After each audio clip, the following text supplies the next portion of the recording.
निश्चय आईएएस में आपका स्वागत है। न्यूज़पेपर एनालिसिस में आज हम 9 मई 2020 के द हिंदू न्यूज़पेपर के इम्पॉर्टेंट आर्टिकल्स पर चर्चा करेंगे। शुरुआत करते हैं दो आर्टिकल से जिन्हें हम साथ में डिस्कस करेंगे। यह पेज नंबर 1 और पेज नंबर 8 पर आया हुआ दो आर्टिकल है जो कि नेशनल ग्रीन ट्राइब्यूनल से रिलेटेड है। आइए स्टार्ट करते हैं। नेशनल ग्रीन ट्राइब्यूनल ने एलजी पॉलीमर को 50 करोड़ रुपए डैमेज कंपनसेशन राशि के रूप में डिपॉजिट करने का आदेश दिया है और एनजीटी के आदेश से संबंधित कुछ कानूनी पक्ष को भी हम देखेंगे। गैस लीक के कारण हुई क्षति को कंपनसेट करने के लिए एनजीटी ने एलजी पॉलीमर्स कंपनी, जिसके कि रसायन संयंत्र में कल विशाखापट्टनम में गैस लीक हुआ था, उसको 50 करोड़ रुपए कंपनसेशन के रूप में जमा करने का आदेश राष्ट्रीय हरित अधिकरण नेशनल ग्रीन ट्राइब्यूनल के द्वारा दिया गया। एनजीटी ने इस मामले का स्वतः संज्ञान लेते हुए यह आदेश पारित किया है और इसके साथ राज्य एवं केंद्रीय प्रदूषण नियंत्रण बोर्ड और केंद्रीय पर्यावरण मंत्रालय को एनजीटी के द्वारा नोटिस भी जारी किया गया है। नेशनल ग्रीन ट्राइब्यूनल ने 5 सदस्यीय फैक्ट फाइंडिंग कमेटी स्थापित की है इस मामले की जांच के लिए। मैटर को प्रोब करने के लिए 5 सदस्यीय फैक्ट फाइंडिंग कमेटी जांच समिति की स्थापना नेशनल ग्रीन ट्राइब्यूनल के द्वारा की गई है इस मामले के लिए। एनजीटी ने अपने आदेश में यह नोट किया है कि स्टाइरीन गैस, जिसका कि एलजी पॉलीमर के संयंत्र से रिसाव हुआ था, वह एक हजार्डस केमिकल, एक खतरनाक रसायन के रूप में रेलेवेंट रूल्स के अंतर्गत, यानी कि जो इससे संबंधित नियम हैं इसके अंतर्गत परिभाषित हैं। जैसा हमने कल भी चर्चा किया था कि hazardous chemicals storage and import rules 1989 के अंतर्गत स्टाइरीन गैस शेड्यूल्ड है, यानी उसके अंदर शामिल है। तो ऐसे हजार्डस केमिकल्स के हैंडलिंग के लिए ऑन साइट और ऑफ साइट, यानी कि संयंत्र परिसर के अंदर और बाहर आपातकाल योजनाओं की आवश्यकता होती है, इमरजेंसी प्लान्स की, ताकि अगर किसी प्रकार का रिसाव या दुर्घटना हो तो उससे होने वाली क्षति को रोका जा सके।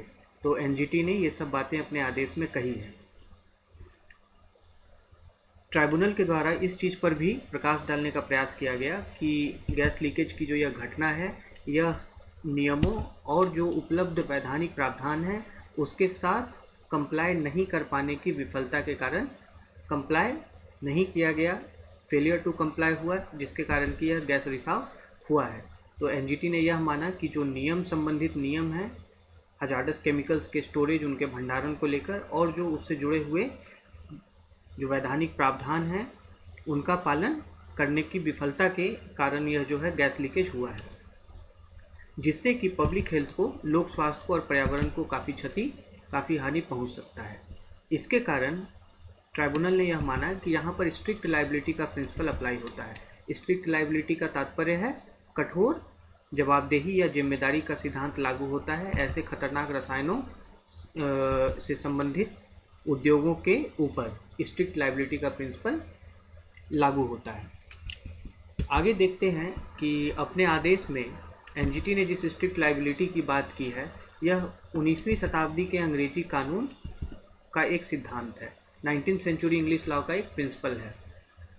इस सिद्धांत के अंदर कोई पक्ष किसी भी हजार्डस सब्सटेंस के लीक में, यानी कि खतरनाक रसायन या खतरनाक पदार्थ के रिसाव की स्थिति में, जो कि किसी दुर्घटना या ईश्वरीय घटना के कारण हुआ हो, वैसी स्थिति में वह जवाबदेह नहीं है और ना ही उसे किसी प्रकार की क्षतिपूर्ति देने की आवश्यकता है। यह दो परिस्थिति में है, या तो वह दुर्घटनावश हुआ हो या एक्ट ऑफ गॉड के कारण हुआ हो। एक्ट ऑफ गॉड का तात्पर्य है ईश्वरीय या प्राकृतिक घटना, जैसे मान लीजिए कोई प्राकृतिक आपदा आ गई, भूकंप आ गया, बाढ़ आ गया, वैसी परिस्थिति में अगर दुर्घटनावश रिसाव होता है तो स्ट्रिक्ट लाइबिलिटी सिद्धांत के अंतर्गत जो कंपनी है वह कंपनसेशन यानी क्षतिपूर्ति का भुगतान करने के लिए जिम्मेदार नहीं होगी। तो इस प्रकार से स्ट्रिक्ट लाइबिलिटी प्रिंसिपल के अंतर्गत कंपनियों को कई छूट दी गई है जवाबदेही से बचने के लिए। परंतु एब्सोल्यूट लाइबिलिटी का जो कंसेप्ट है, संपूर्ण जवाबदेही या जिम्मेदारी का जो कंसेप्ट है, उसके अंदर कंपनियों के लिए कोई सुरक्षा या छूट की व्यवस्था नहीं है। प्रिंसिपल ऑफ एब्सोल्यूट लाइबिलिटी, संपूर्ण जवाबदेही या जिम्मेदारी का सिद्धांत, यह आर्टिकल 21 राइट टू लाइफ का एक हिस्सा है। यह अनुच्छेद 21 जीवन का अधिकार, इसका यह एक पार्ट है। सुप्रीम कोर्ट ने अपने पूर्व के एक फैसले में इसी प्रकार के एक इंडस्ट्रियल डिजास्टर, औद्योगिक त्रासदी के एक मामले की सुनवाई के दौरान सुप्रीम कोर्ट ने स्ट्रिक्ट लायबिलिटी के सिद्धांत को अपर्याप्त माना। सुप्रीम कोर्ट ने कहा कि इससे जो नागरिकों के अधिकार हैं एक औद्योगिकृत अर्थव्यवस्था में, वह संपूर्ण रूप से पर्याप्त रूप से सुरक्षित नहीं हो पाते। इसके स्थान पर कोर्ट ने एब्सोल्यूट लायबिलिटी का सिद्धांत रखा, जिसकी चर्चा भी हमने की कि एब्सोल्यूट लायबिलिटी में कंपनियों को या वैसे इंडस्ट्रीज को, उद्योगों को किसी प्रकार की सुरक्षा दुर्घटना की स्थिति में या फिर किसी प्रकार की छूट नहीं दी गई है कंपनसेशन मुहैया करवाने से। यानी कि अगर किसी भी प्रकार का एब्सोल्यूट लायबिलिटी के अंतर्गत अगर हजार्डस इंडस्ट्री में खतरनाक रसायन या जो उस प्रकार के सब्सटेंसेस से डील करते हैं उद्योग, तो अगर वहाँ पर कोई भी डिजास्टर होता है, अगर उनकी लापरवाही से हुआ हो या ना हुआ हो, तो यह उनके लिए अनिवार्य है कि वो कंपनसेशन का भुगतान करें। यानी कि एब्सोल्यूट लायबिलिटी प्रिंसिपल के अंतर्गत जो हजार्डस इंडस्ट्री हैं, यह उनके लिए अनिवार्य है कि वह क्षतिपूर्ति राशि दें अगर जो डिजास्टर है, त्रासदी है, उनकी लापरवाही से हुआ हो या ना हुआ हो। तो इस प्रकार से इसमें एक संपूर्ण जवाबदेही तय करने का प्रावधान एब्सोल्यूट लायबिलिटी के सिद्धांत में है। तो अगर हम देखें कि यह किस प्रकार से हमारे परीक्षा के किस पेपर से जुड़ता है, तो सबसे पहले यह अर्थव्यवस्था में मैन्युफैक्चरिंग सेक्टर में खासकर जो हजार्डस इंडस्ट्रीज हैं उनके रेगुलेशन से संबंधित मामला है यह। तो आप इसका मैन्युफैक्चरिंग सेक्टर से संबंधित प्रश्न में जो सेफ्टी का, ऑक्यूपेशनल सेफ्टी, पब्लिक सेफ्टी का कंपोनेंट है, उस टॉपिक में इसकी चर्चा आप कर सकते हैं।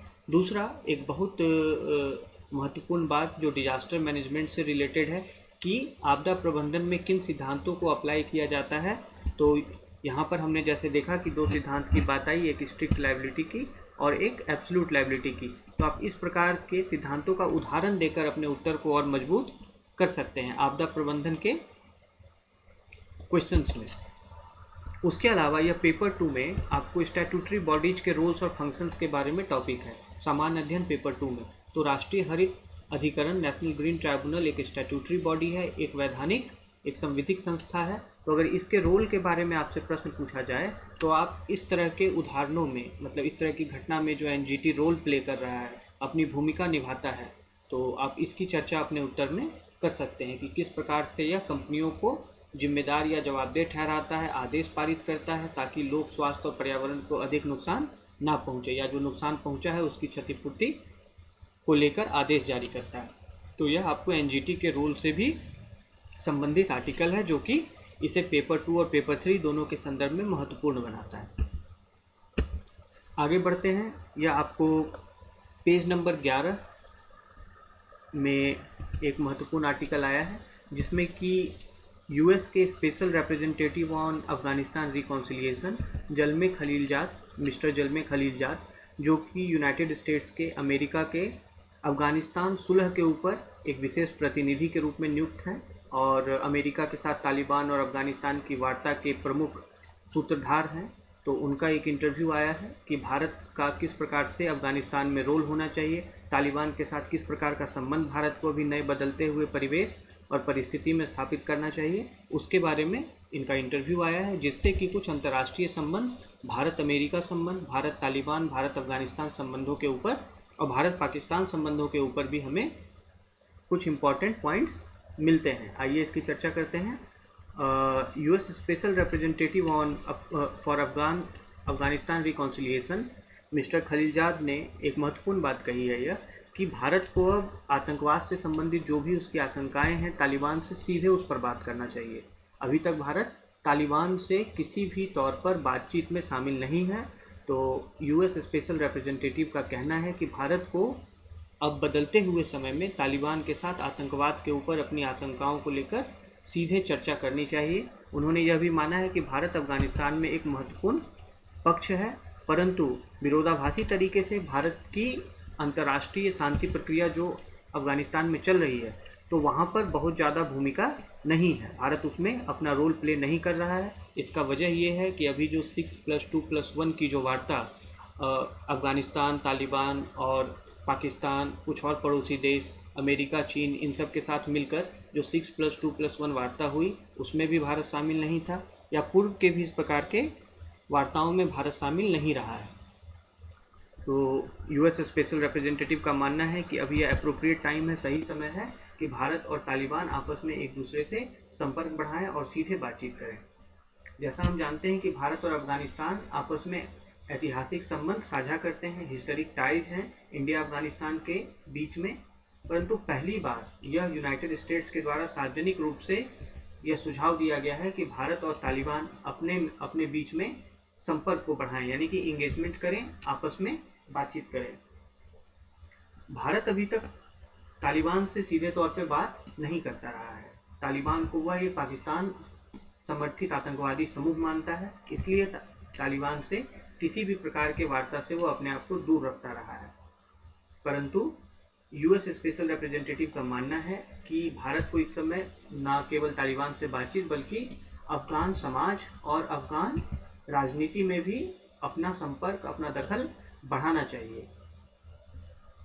ऐसा इसलिए है क्योंकि भारत क्षेत्रीय और वैश्विक स्थिति में एक मजबूत राष्ट्र के रूप में उभरा है। भारत का जो रीजनल प्रेजेंस है, क्षेत्रीय उपस्थिति, वह मजबूत हुई है और खासकर वैश्विक मंच पर भी भारत एक महत्वपूर्ण मजबूत राष्ट्र के रूप में उभरा है। इसीलिए अपने पड़ोस में अफगानिस्तान जैसे सामरिक रूप से महत्वपूर्ण देश में हो रहे राजनीतिक गतिविधियों में भारत को अपनी भूमिका और मुखरता से और ज़्यादा दृढ़ता से निभानी चाहिए।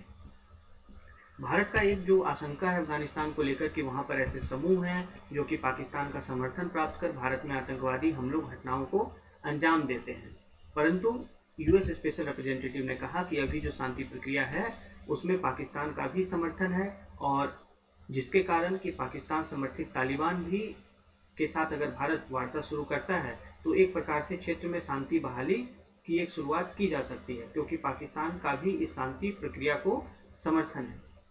और उन्होंने आर्थिक रणनीति की बात की कि यह एक सही समय है कि अफगानिस्तान के लिए एक कारोबार, व्यापार एवं विकास की आर्थिक रणनीति बनाई जाए साझा रूप से क्षेत्रीय स्तर पर, ताकि यह एक क्षेत्रीय सहयोग एवं संपर्क के प्लेटफॉर्म के रूप में, मंच के रूप में अफगानिस्तान एक तरीके से उभर पाए, जिससे कि क्षेत्र के सभी देशों को लाभ मिले।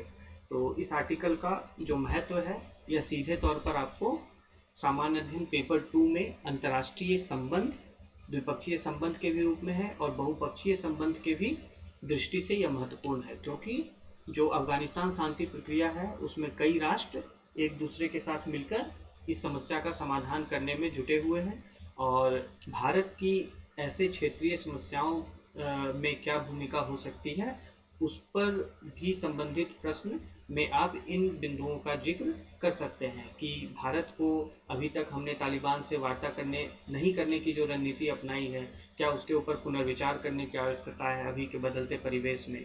तो इन बिंदुओं को आप अपने उत्तर में शामिल कर सकते हैं। और अगर हम बात करें तो किस तरीके से बात करें, और हमारा मतलब क्या बस तालिबान के साथ बातचीत तक ही हमारा जो वहाँ पे पहल है वो सीमित रहे कि वहाँ के समाज और वहाँ की राजनीति में भी हम अलग अलग जो स्टेक होल्डर्स है, हितधारक हैं, उन तक अपना संपर्क बनाएं। तो इस संदर्भ में आपको यह आर्टिकल महत्वपूर्ण है। आगे बढ़ते हैं, पेज नंबर 11 पे ही एक इम्पॉर्टेंट आर्टिकल आपको राशन कार्ड पोर्टेबिलिटी से है। पोर्टेबिलिटी का तात्पर्य होता है सहजता से किसी चीज़ को एक जगह से दूसरे जगह ले जाए जाने की क्षमता या गुण, उसे हम पोर्टेबिलिटी कहते हैं, जिसमें कि सरकार के द्वारा यह स्टेटमेंट आया है कि अभी वर्तमान में जो राशन कार्ड पोर्टेबिलिटी की स्कीम है, योजना है, उसका इस्तेमाल बहुत कम हो रहा है। आइए इसे विस्तार से देखते हैं। लगभग 60 करोड़ लोग केंद्र सरकार के ration card portability scheme one nation one ration card से जुड़ चुके हैं। इसके अंतर्गत वो कवर हो गए हैं। One nation one ration card केंद्र सरकार का राशन कार्ड पोर्टेबिलिटी स्कीम है, जिसमें कि किसी भी राज्य का राशन कार्ड धारी किसी अन्य राज्य में जो आवंटित इंटाइटलमेंट जो अनाज का है उतना अनाज वह प्राप्त कर सकता है या कर सकती है। तो लगभग 60 करोड़ लोग जो है वह one nation one ration card scheme के अंतर्गत आ चुके हैं, कवर हो चुके हैं। तो लेकिन इसमें एक समस्या यह आ रही है कि अंतर्राज्यीय जो इसका उपयोग है, इंटर स्टेट यूसेज, वो काफ़ी कम देखा गया है। जबकि अगर अभी के लॉकडाउन के समय में देखें तो यह माइग्रेंट वर्कर्स के लिए खासकर एक जीवन रेखा के रूप में सिद्ध हो सकता है। वैसे समय में जबकि अभी लॉकडाउन चल रहा है और प्रवासी मजदूर अभी फंसे हुए हैं, और जो प्रवासी मजदूर होते हैं उन्हें जहाँ पर वो कार्य करते हैं वहाँ का राशन कार्ड उनके पास उपलब्ध नहीं होता, जिसके कारण कि उनके लिए फूड ग्रेन्स तक जो मुफ्त में सरकार के द्वारा खाद्यान्न दिए जाते हैं पीडीएस योजना के अंतर्गत, उस तक पहुंच उनकी नहीं हो पाती। तो उनकी भी पहुंच ऐसे मुफ्त में जो सरकार के द्वारा फूड ग्रेन्स दिए जाते हैं, अनाज दिए जाते हैं, उन तक प्रवासी मजदूरों की पहुंच जो है वो सुनिश्चित की जा सकेगी one nation one ration card योजना से। अभी तक 17 राज्य और संघ शासित प्रदेश इस पोर्टेबिलिटी स्कीम से जुड़ चुके हैं। अगर इसके लो यूसेज की बात करें, इसका कम इस्तेमाल क्यों हो रहा है, तो पहला बिंदु जो सरकार के द्वारा बताया गया है वह जागरूकता का अभाव है कि लोगों में पर्याप्त जागरूकता इस स्कीम को लेकर नहीं है।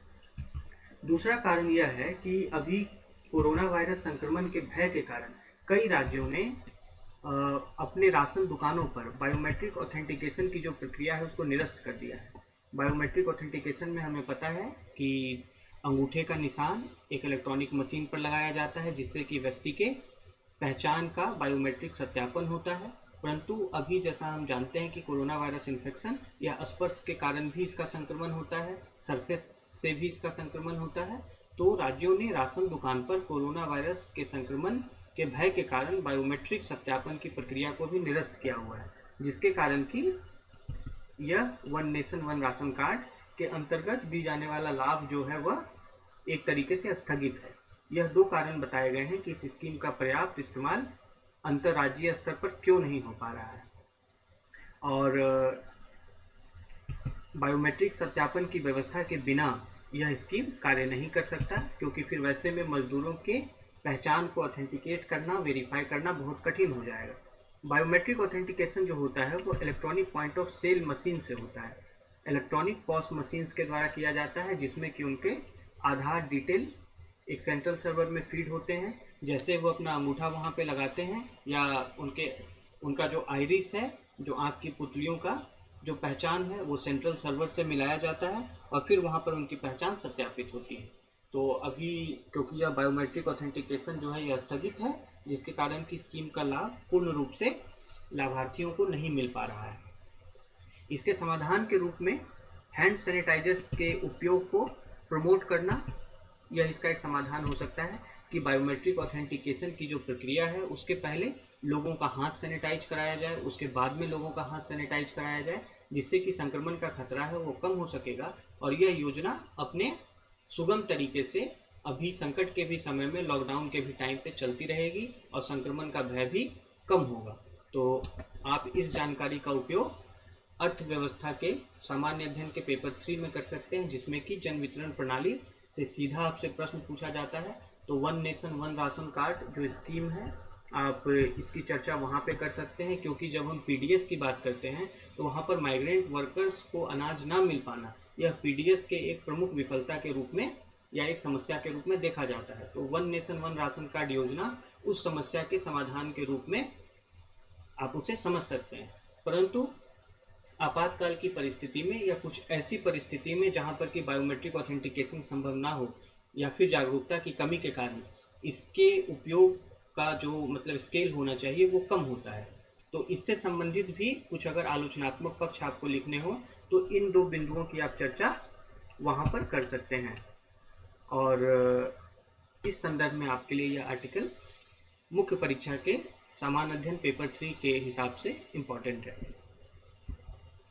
आगे बढ़ते हैं। यह लास्ट पेज पर, पेज नंबर 16 पर, ऑलिव रिडले टर्टल्स, यह जो कि समुद्री टर्टल की एक प्रजाति होती है, तो उड़ीसा में रुसिकुलिया रूकरी में इनका जो है वो नेस्टिंग कंप्लीट होकर अब ये जो टर्टल्स हैं ये समुद्र की तरफ वापस, मतलब जो अभी नए शावक हैं वह समुद्र की तरफ बढ़ रहे हैं।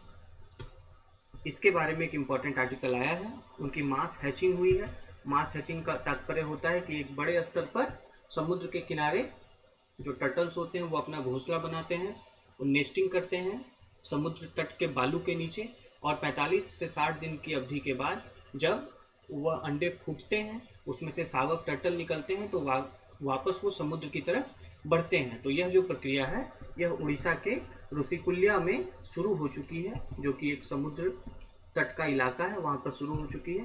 तो इसके बारे में थोड़ी चर्चा करते हैं जो आपके प्रीलिम्स और मेंस दोनों के हिसाब से महत्वपूर्ण है।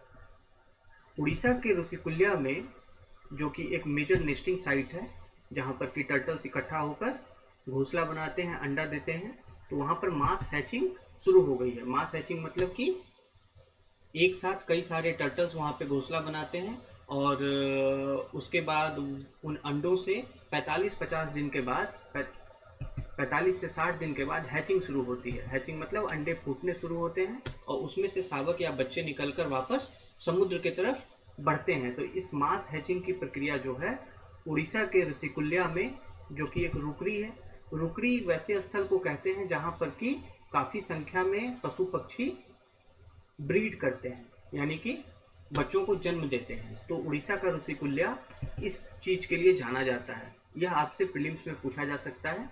और इसमें से जो बच्चे निकलते हैं तो वो प्राकृतिक रूप से बालू के अंदर जो दबे हुए उनके घोंसले होते हैं उसमें वो इंक्यूबेट करते हैं, यानी उनका विकास प्राकृतिक रूप से उन घोंसलों में होता रहता है। जबकि आर्टिफिशियल तरीके से भी, आर्टिफिशियल हैचरीज के माध्यम से वन विभाग के द्वारा कुछ अंडों को जो इधर उधर पाए जाते हैं, जो स्पोरेडिक नेस्ट होते हैं, तो उनको बचाने के लिए, संरक्षित करने के लिए वन विभाग के द्वारा आर्टिफिशियल हैचरीज की भी व्यवस्था है, जहाँ पर कि मानव निर्मित तरीके से उनको इंक्यूबेट कराया जाता है, अंडों को इंक्यूबेट कराया जाता है। तो इन दोनों प्रक्रिया से अंडों की जो हैचिंग है वो शुरू हो चुकी है उड़ीसा के ऋषिकुल्या में।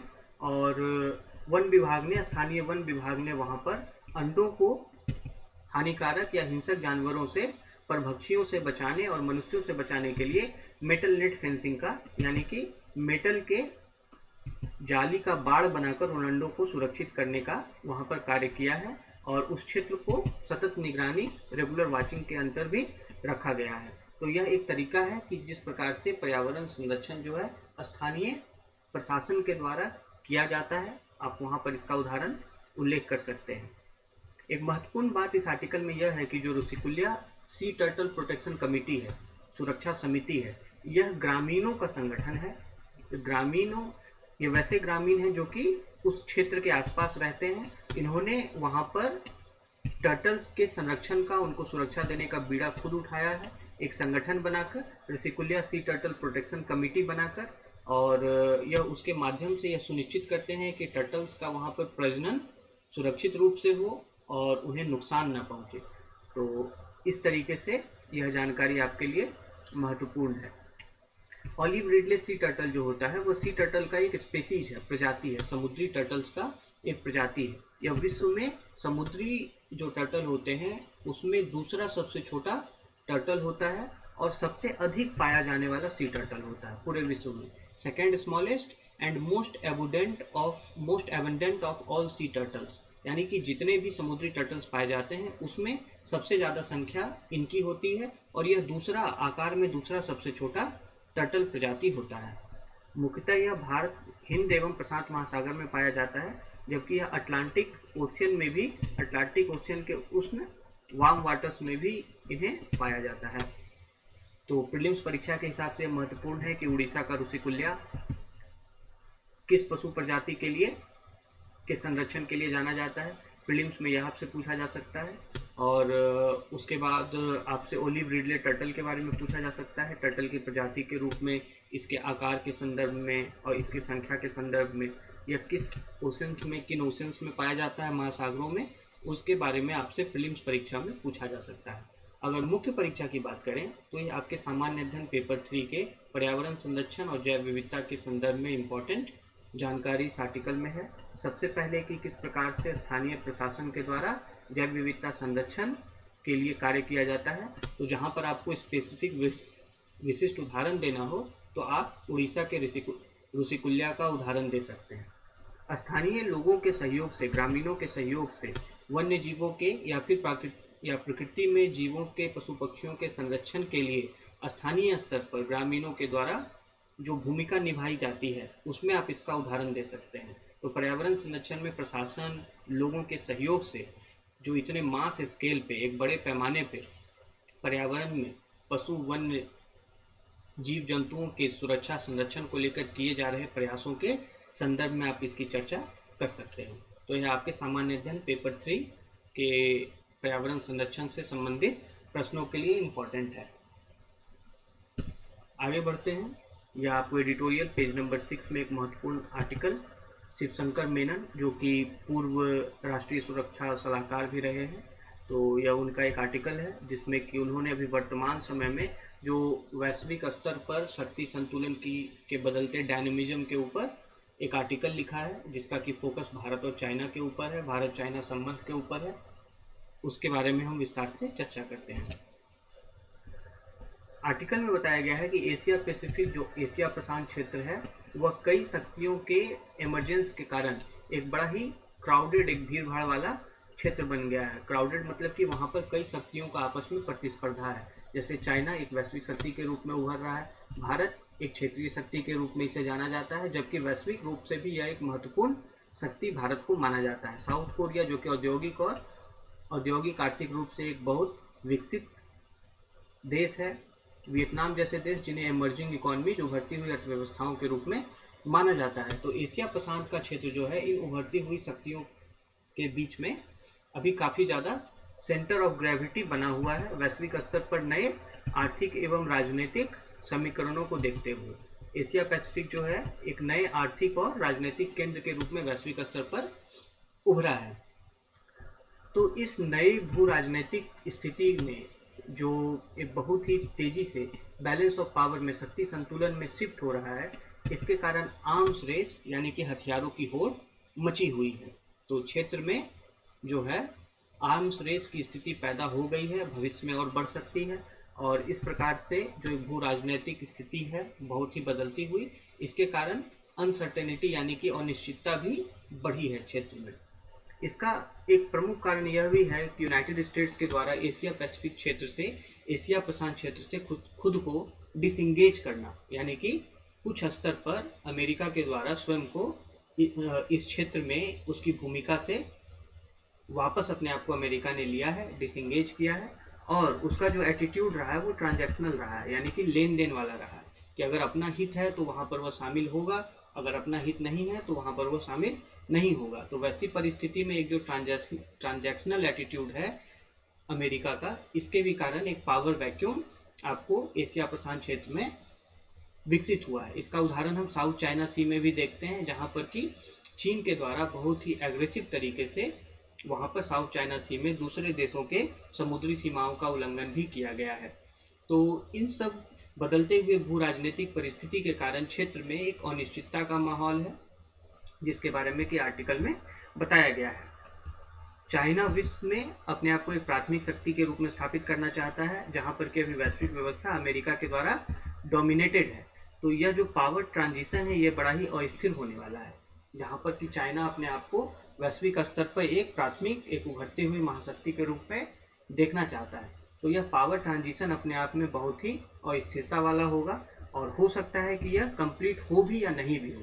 यानी जो चाइना का यह प्रयास है अपने आप को विश्व के सबसे प्राइम पावर के रूप में स्थापित करने का, यूएस को रिप्लेस करके, यूएस को पदस्थापित करके, तो हो सकता है कि यह पावर ट्रांजिशन आर्टिकल में लेखक के अनुसार पूर्ण हो भी या ना भी हो पाए। तो इसी को उन्होंने हिंज मोमेंट कहा है, इसी को उन्होंने हिंज मोमेंट कहा है वैश्विक राजनीति के लिए। तो हिंज मोमेंट का तात्पर्य ये होता है, हिंज का तात्पर्य ये होता है किसी चीज से जो लटकी हुई कोई चीज होती है, जैसे दीवार से दरवाजा लटका होता है, तो वह जिस एलिमेंट से लटका होता है उसे हिंज कहते हैं। तो हिंज मोमेंट वही हुआ कि अभी ये जो परिस्थिति उथल पुथल की चल रही है, आने वाले विश्व का भविष्य अभी के परिस्थिति इस सिचुएशन के ऊपर डिपेंड करता है, इससे जुड़ा हुआ है। तो इसीलिए उन्होंने अभी इस परिस्थिति को हिंज मोमेंट कहा है। आगे आर्टिकल में स्ट्रेटेजिक ऑटोनॉमी की बात की गई, यानी कि रणनीतिक स्वायत्ता। रणनीतिक स्वायत्ता के बारे में भी हम चर्चा करेंगे। आर्टिकल में यह बताया गया है कि कुछ विशेषज्ञों का ऐसा मानना है कि भारत को भी अमेरिका के साथ अपने संबंध और मजबूत करने चाहिए, क्योंकि चाइना की जो गति है वो अविरल है। चाइना अनस्टॉपेबल अभी नजर आ रहा है, उसे रोकने वाली कोई शक्ति, संतुलित करने वाली कोई शक्ति क्षेत्र में विशेषकर नजर नहीं आ रही। इसीलिए कुछ विशेषज्ञों का मानना है कि भारत को अमेरिका के साथ अपने संबंध और मजबूत करने चाहिए। परंतु विदेश नीति में लचीलापन और रणनीतिक स्वायत्तता भारत में पूर्ववर्ती सरकारों के भी विदेश नीति में एक समान एलिमेंट रहा है, एक कॉमन थ्रेड रहा है। मतलब कि हर सरकार ने इस चीज को, स्ट्रेटेजिक ऑटोनॉमी को, रणनीतिक स्वायत्तता को और लचीलेपन को विदेश नीति का अपना एक एलिमेंट बनाकर रखा है।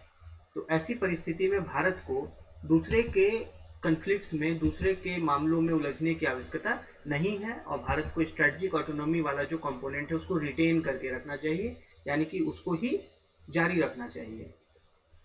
स्ट्रेटेजिक ऑटोनॉमी किसे कहते हैं, आइए इसे समझते हैं। रणनीतिक स्वायत्तता का तात्पर्य होता है जहां पर कि हम अपने हितों के हिसाब से अलग अलग देशों से अलग अलग मुद्दों पर जुड़ते हैं, उसे हम स्ट्रेटेजिक ऑटोनॉमी कहते हैं।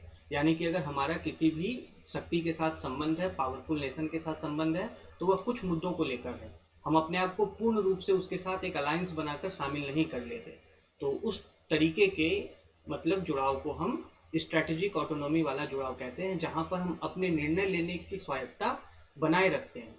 अलग अलग मुद्दों पर अगर हमारा उस पावरफुल नेशन से अगर मतभेद भी होता है, तो हम अपना एक स्वयंभू शक्ति के रूप में निर्णय लेने में स्वतंत्र हैं। तो इसे स्ट्रेटेजिक ऑटोनॉमी कहते हैं। और लेख में यही बताया गया है कि भारत को स्ट्रेटेजिक ऑटोनॉमी के एलिमेंट को अपने फॉरेन पॉलिसी में कंटिन्यू करना चाहिए।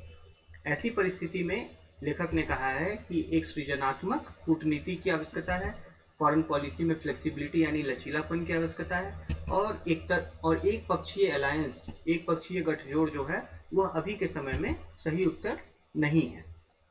वन साइडेड अलायंस मतलब किसी एक शक्ति के साथ जुड़कर विदेश नीति को संचालित करना, यह राइट आंसर अभी के टाइम पे नहीं है। उदाहरण उन्होंने दिया है डोकलाम संकट 2017 का, जो भारत चाइना के बीच में एक सीमा विवाद के रूप में बहुत ही ज़्यादा एक सामरिक संघर्ष की स्थिति तक वहां पर उत्पन्न हो गई थी, जो दोनों देशों ने परिपक्वता का परिचय देते हुए एक दूसरे को संघर्ष की स्थिति से वापस लिया और वहां पर शांति फिर से बहाल हुई। परंतु डोकलाम के संकट के समय भी यह देखा गया कि अंतर्राष्ट्रीय स्तर पर भारत को चाइना जैसे एक सामरिक चुनौती से डील करने के लिए अंतर्राष्ट्रीय स्तर पर कोई वैसा सहयोग नहीं मिला। तो एक अंतर्राष्ट्रीय स्तर पर अनिच्छा की स्थिति देखी गई, जबकि भारत अपने सबसे बड़े सामरिक चैलेंज चाइना के साथ जूझ रहा था। तो वैसे में अंतर्राष्ट्रीय स्तर पर कोई भी सहयोग भारत को नहीं मिला। तो इस परिस्थिति में हम किसी एक देश के साथ जुड़कर अपना जो है अलायंस या गठजोड़ नहीं बना सकते। हमें अपने विदेश नीति में और ज़्यादा ओपन होने का, और ज़्यादा खुला होने का, सृजनात्मक होने का और लचीला होने की आवश्यकता है।